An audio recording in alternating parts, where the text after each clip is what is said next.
বাবার উপস্থিতি শিশুর মানসিক বিকাশে কেন জরুরি? সংসারে শুধু টাকা রোজগার করাই কি বাবার একমাত্র দায়িত্ব? শিশুর ব্রেন ও ইমোশনাল বিকাশে বাবার প্রতিদিনের উপস্থিতি ঠিক কতটা জরুরি তার 5টি সাইকোলজিক্যাল ফ্যাক্ট আজই জানুন। 1. Logical brain development.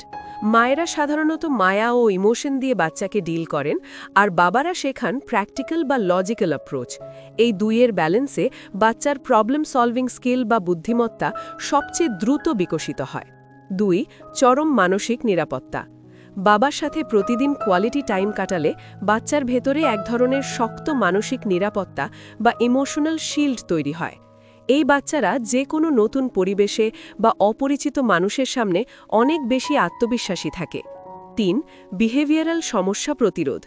বাবার স্ট্রং কিন্তু বন্ধুত্বপূর্ণ গাইডেন্স থাকলে বাচ্চাদের অতিরিক্ত জেদ, অকারণের রাগ বা টিনেজ বয়সের ডিপ্রেশন ও বিপদগামী হওয়ার ঝুঁকি অর্ধেকের বেশি কমে যায়। 4. সুস্থ জেন্ডার রেসপেক্ট। সংসারে বাবাকে মায়ের কাজে সাহায্য করতে দেখলে ছেলে বাচ্চারা মেয়েদের সম্মান করতে শেখে, আর মেয়ে বাচ্চারা বুঝতে পারে ভবিষ্যতে পার্টনারের কাছ থেকে তার কেমন সম্মান প্রাপ্য। 5. সোশ্যাল স্কিল ও লিডারশিপ। যেসব বাচ্চার জীবনে বাবার পজিটিভ এবং অ্যাক্টিভ উপস্থিতি থাকে তারা বাইরের পৃথিবীতে খুব সহজে মিশতে পারে এবং তাদের মধ্যে ছোটবেলা থেকে ন্যাচারাল লিডারশিপ স্কিল তৈরি হয়।